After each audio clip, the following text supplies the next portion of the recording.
আসসালামু আলাইকুম। আহ, আজ দেখাবো একই গাছে কিভাবে দুই প্রকার জাত দিবেন বা কলম করবেন। আমি দুইটা সায়ন নিচ্ছি এই জায়গায়, এদিকে আসো। আমার এই জায়গায় দুই আইটেম সায়ন আছে। এই সায়নগুলো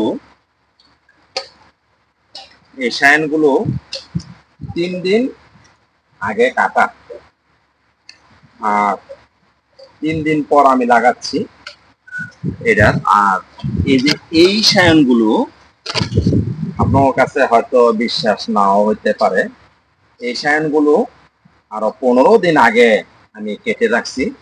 তো এখন 15 দিন পর আমি এই গাছটার মধ্যে এই আগাগুলো লাগাবো। আর অবশ্যই 15 দিন আগে আমি এই সায়নগুলো কানেক্ট করে রেখেছি। এখন আমি এই 15 দিন আগের একটা সায়ন নিলাম, আর 3 দিন আগের একটা সায়ন নিলাম। তো এই দুইটা সায়ন আমি এই গাছের মধ্যে কিভাবে করি আপনারা দেখেন আর শিকার চেষ্টা করেন। ইনশাল্লাহ আপনারা পারবেন কলম করতে। তাহলে কথা না বাড়িয়ে এখন আমি মূল ভিডিওতে যাই, আপনারা দেখেন। এই যে এই ছুরিটা অবশ্যই ধারালো লাগবে, কেমন দাঁড়, যেমন এই দেখেন পোজ দেওয়ার সাথে সাথে কেটে যাবে, এমন ধারালো একটা ছুরি লাগবে। এই এখন এই ঠাইলটা একটু মোটা, এটাও ইনশাল্লাহ দুইবারে কেটে ফেলতে পারবো। তো দেখেন, এই যে যেহেতু মোটা, তারপরও দেখেন কতটুক মোটা। এই ছুরিটা এতই ধারালো, আর এমন ধারালো ছুরি লাগবে তাহলে আপনার কাটায় ফিনিশিং আসবে। তাহলে ফিনিশিং আসলে আপনার কলম করাও সাকসেস হবে। তো এখন মূল কাজে যাই। একটা সায়ন 15 দিন আগে, আর একটা সায়ন 3 দিন আগে। তো আরেকটা ভিডিওতে আমি দেখাই দিব কিভাবে সায়ন আপনি চাইলে সংরক্ষণ করতে পারবেন। এটা কিন্তু আমি কোনো ফ্রিজে রাখি নাই, আর রাখছি আমি নর্মাল অবস্থায় রাখছি। কিভাবে আমি নর্মাল অবস্থায় এতদিন পর্যন্ত রাখতে পারি এটা আপনাদেরকে একটা ভিডিওতে দেখাই দিব। তো এখন এটা আমি এটার সাথে কলম করব। এই যে একটু কাছে আসো, ঠিক এই সিস্টেম ধরবেন, এই সিস্টেম ধরে কেটে নিবেন। কেটে নেওয়ার পর আবার একইভাবে এই সেদ্ধ কেটে নেবেন। এই কেটে নিয়ে আপনি ওটার মধ্যে লাগিয়ে দিবেন।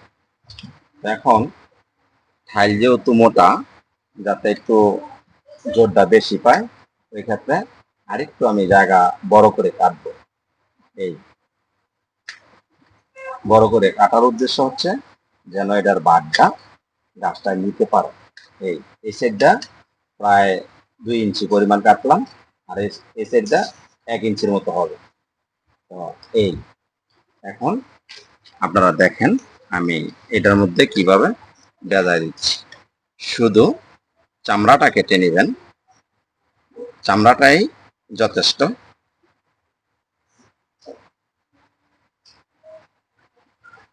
এটার মধ্যে 2 থেকে 2.5 ইঞ্চি কাটছি। আর এই সেটটা যেহেতু আমি অল্প কাটছি, তো এই ক্ষেত্রে আমি এতটুক রাখবো না, যেমন যতটুক আছে আর বাদ বাকি টুক আমি কেটে ফেলে দেব। যেমন এখানে আমি কেটে ফেলে দেবো, এই যে এখানে ফালাই দিলাম। এই যে এখানে লাগবে না, শুধু এতটুকুর মধ্যেই আমি লাগাই দেবো। বেশি কেটে লাইছি না দেখে সমস্যা নাই, একটু বাড়াই বাস। এই তো এখন এই যে এইভাবে আমি বসায় দেব।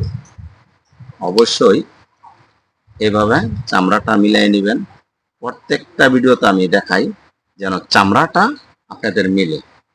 এই দুইটা চামড়া যখন মিলে তখন আপনার জোড়াটা নিতে সহজ হয়, আর বাদ বাকি কোনো কিছু দেখতে হবে না, বুঝতে হবে না। এভাবে অবশ্যই একটু চাপ রাখবেন, আর গাছটা বেঁধে দিবেন, তাহলে আপনার কলম করাটা সাকসেস হবে। এই এখন একটা পলি নিয়ে পলিটা আমি সুন্দর করে এটার সাথে আটকিয়ে দিব। এই আর এক হাতে এই আঙ্গুলটায় অবশ্যই এমনি চাপদা ধরবো। এই চাপদা ধরার উদ্দেশ্যে হলো একটাই, এটার সাথে একবারে মিল্লা যাবে, মানে চাপ খেয়ে থাকবো। চাপ খেয়ে থাকলে জোড়াটা তাড়াতাড়ি হবে। এই পয়েন্টটা এসে আপনারা অবশ্যই এই যে হালকা পলি নিয়ে এভাবে টান দিবেন। টান দিলে দেখেন জোড়াটা মিলে গেছে। এই এই এনে আবার আরেকটা প্যাচ দিবেন। দেওয়ার উদ্দেশ্য হলো যেন বৃষ্টির পানি এটার ভিতরে প্রবেশ না করতে পারে। এই ক্ষেত্রে এই পয়েন্টটা একটু দেখা জোড়া দিবেন, তাহলে এটা ভিতরে পানি যাবে না। আর পানি না গেলে এই সায়নটাও নষ্ট হবে না, আপনার সাকসেস হবে 95%। আল্লাহর রহমতে আমি যেই কলমগুলো করি এই কলমগুলো মিসের হার খুব কম, একবারে সীমিত। যেমন শতকরায় 2-4-10টা মিস হতে পারে, শতকরা 2-4-10টা সবারই মিস হবে। আর এই সায়নটা চীনাটাই মেইন, এই সায়নটা হয়েছে চীনাটা মেইন। তখন এখন আমি আবার এটার মধ্যে ওই বি আকৃতি এটা কেটে দিব। এদিকে আসলে একটু আবার দেখাও যেন সবাই বুঝতে পারে। এইভাবে আমি হালকার উপর কেটে নিব। এই কেটে নিলাম, এই সাইড আবার ঠিক একই সিস্টেমে কেটে নিব। এই কেটে নিয়ে আমি একটু কমাই নেব, কারণ যেহেতু বি করব, আমি বি কলম করবো। এটা বি কলমটা হচ্ছে গাছের মাঝখান দিয়া পেরে ঢুকিয়ে দেওয়া, এটা বলা হয় বি কলম। দর্শক যাতে বুঝতে পারে একটু ভালো করে সায়নটা দেখাও। এমন সাপল আকৃতি হতে হবে। আর অবশ্যই এই সাইডটা আপনারা এইভাবে মিলিয়ে ফিনিশিং করে নেবেন। আর এই সাইডটাও দেখেন একদম সাফলের মতো চোখটা এইভাবে করে আমি মাঝখান দা পারবো। এই যে এটা দেখাও, এভাবে মাঝামাঝি ফেরে নিব। এটা হচ্ছে বি কলম, এটা হচ্ছে বি কলম। এদিক দিয়া যেই কষগুলো বের হয় এই কষগুলোই আপনার এটার মধ্যে এই জয়েন্ট পেতে সাহায্য করে। এই যে এইভাবে আমি মাঝখান দিক দিয়া এই যে ঢুকাই দিলাম। পরবর্তীতে এই কলমটা কোন পর্যায়ে আছে আমি ইনশাল্লাহ 15 দিন পর এটা আবার আপনাদেরকে দেখাবো। এটা আমার কাছে মনে হচ্ছে একটু ফাঁক, তো এই ফাঁক থাকা যেহেতু মনে হচ্ছে, এই ফাঁকের কারণে আমি এটা একটা রশি ব্যবহার করব, প্লাস্টিকের সুতা বলেন, প্লাস্টিকের সুতা দিয়া এটা টাইট করে বেঁধে দিব যেন ফাঁক মিলে যায়। এই আমি এইভাবে ধরবো, এইভাবে ধরে একটা প্যাচ এই রশিটার উপরেই দিব। এই রশিটার উপরে 2টা প্যাচ দেওয়ার উদ্দেশ্য হচ্ছে আপনার এই রশিটা মানে যতই টানি এনতেন সরবে না। এইভাবে চাপ দিয়া মিলিয়ে দিব যেন ফাঁকটা না থাকে, এই জন্য এটা রশি দিলাম। আর এটার পর কিন্তু অবশ্যই আমি এটার উপর আবার প্লাস্টিকের ফিতা দিয়ে পেঁচাই দিব। এটা দিছি যেন ওই ওইটার সাথে একদম চাপ খায়ে মিলে যায়, এই জন্য এটা দিয়ে আগে বান্ধা নিলাম। আর এটার উপরে যে একটা প্লাস্টিক দিব ওইটাও আপনাদেরকে আমি দেখাচ্ছি। এখন এই প্লাস্টিকটা এইভাবে ধরে খালি কোন রকম পেঁচাই দিব যেন বৃষ্টির পানিটা এটার ভিতরে না ঢুকতে পারে। আর এই জয়েন্টটা অবশ্যই ডাবল প্যাচ দিবেন। এই যে ডাবল প্যাচ দেওয়ার মানে এই কাটা জায়গাটা বৃষ্টির পানি ঢুকবে না, না ঢুকলে এটাও পচবে না। আর বৃষ্টির পানি ঢুকতে গেলে তাইলে এই আগাটা কাটা জায়গার ভিতরে পানি গিয়ে পচা যাবো, পচা গেলে এই সায়নটা টিকবে না। তো এটার মধ্যে অবশ্যই ক্যাপ পরাই দিতে হবে, অবশ্যই ক্যাপ পরাই দিব। ক্যাপটা হচ্ছে এই যে এটা হচ্ছে ক্যাপ পলি।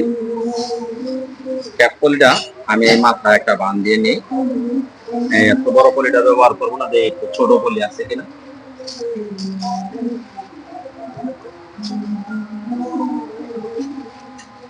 আচ্ছা যাক, ছোট যেহেতু নাই এটি আমি ব্যবহার করি। এই যে এভাবে আগাটা বান্ধা নিলাম আর এটার মাপে কেটে নিলাম, এই আনতেনে কেটে নিব।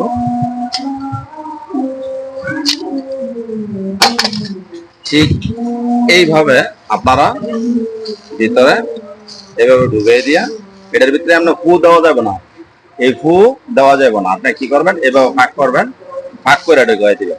ফু দিলে কি মুখের যে অক্সিজেনটা আছে এই অক্সিজেনটা গাছের ক্ষতি করবে, এজন্য ফু দেওয়া যাবে না। এই যে এইভাবে এখন এই জায়গায় আমি আটকাই দিব একটা পলি দ্বারা। এই যে এভাবে হালকা ভাবে একটা বান দিয়ে দিব। এই এটা বেশি টাইট লাগবে না, হালকা হালকা জাস্ট এটার ভিতরে যাতে বাহিরের আলো বাতাসটা না যাইতে পারে, এই ক্ষেত্রে এটা দেওয়া। এই যে এটার কাজ শেষ। এই যে একটা বান দিয়ে আটকাই দিলাম আর এখন থেকে আমি কেটে নিব।